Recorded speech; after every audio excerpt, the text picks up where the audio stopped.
If you want to learn how to add punch, character, and warmth to your drums, make sure to stick around for this video because I'll show you guys how to do just that using the drum bus here on Ableton. We'll go over the things like the settings on the drum bus, what they do, how I like to use the drum bus, and a few different ways that you can use the drum bus. So with all that being said, let me show you guys the drum bus that we're going to be using.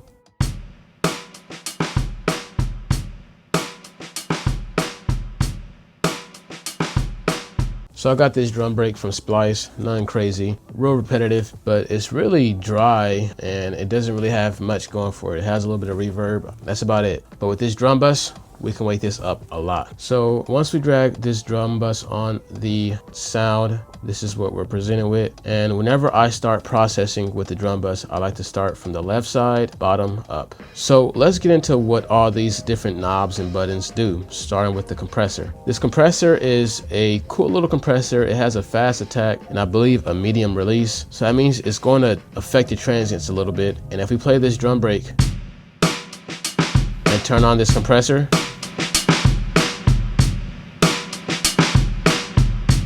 you can hear that it really does take a little bit of that harshness out from the transients of the hits. So in simple terms, this compressor is really good at making the quiet sounds loud and the loud sounds quiet. In this case, we're going to leave this on for now, but moving on, we're going to go ahead and affect the trim level. So the trim level is basically the input gain. The quieter it is, the quieter the sample is going to be.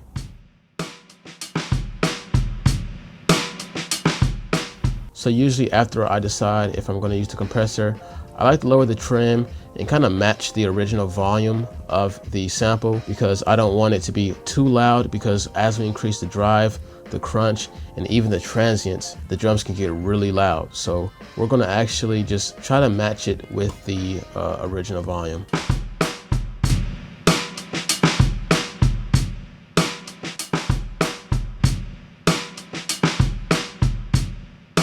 And that sounds about good. We don't have to go too much into that. Up next, we have these three different modes: soft, medium, and hard. So these three different modes are basically three different types of distortion. So we have soft, which is based off of wave shaping distortion. We have medium, which is based off limiting distortion. And then we have hard, which is based off clipping distortion with added bass. So it has a bass boost as well. So I'm going to show you guys how these three different modes affect the sample, but I'm actually going to increase the drive so that we can really get a dramatic example of what these are doing to the sample.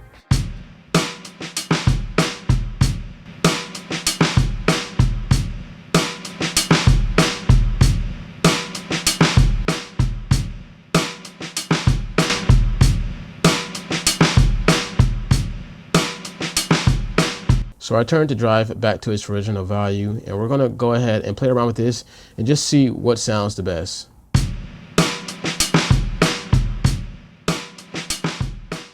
Alright, so I ended up settling for 70% on medium with a trim of -10 decibels. So moving on, we have the transients. This doesn't really do too much to the beginning of the transients, but more so to the tail end of the transients. So if you lower the transient section, it's going to basically lower the decay of the transient, so the tail end of the transient. And if you increase this, it's going to increase the volume of the tail of the transients. So let me go ahead and just show you how it sounds.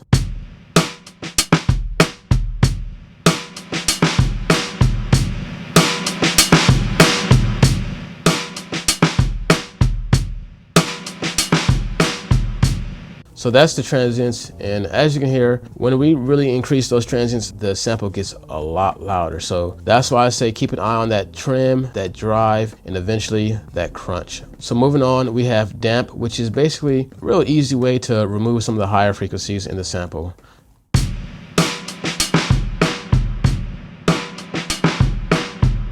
Whereas crunch is a really nice way to add distortion to the higher frequencies in the sample. So let's go ahead and play with damp and crunch and see if we can get some tasteful dirt to the sample.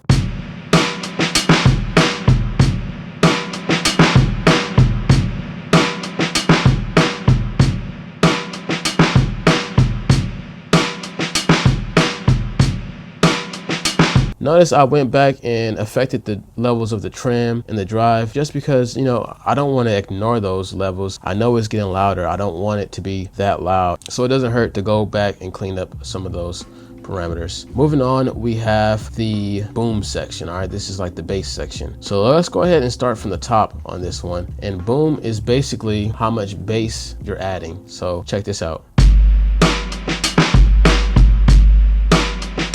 And if we affect the frequency, we can affect the pitch of that bass.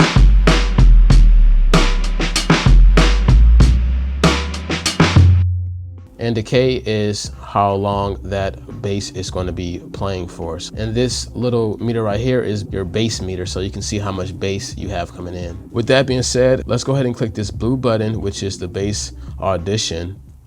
And now we're just going to hear the bass. And this little section right here is the pitch of the bass. So basically, if it had a corresponding note on a keyboard. But what I like to do is lower this boom down and try to keep that bass nice and tight.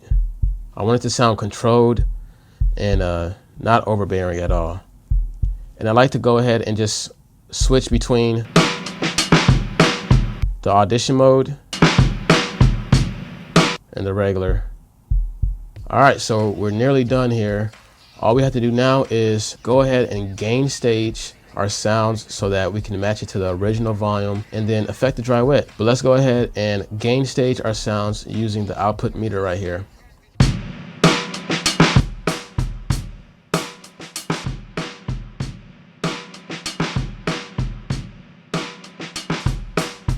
So that's an easy way that I like to use the drum bus to really add some dirt to my drums. This is a really easy way to add crunch, punch, and warmth to your drums. But sometimes I feel like this compressor can be a bit much. So what I like to do is go over here and grab a glue compressor. I'll grab this glue compressor. I'll make sure that this compressor is turned off, and I'll pretty much compress it the way I want it to be compressed. And I pretty much have control over how present those transients are before they touch the drum bus.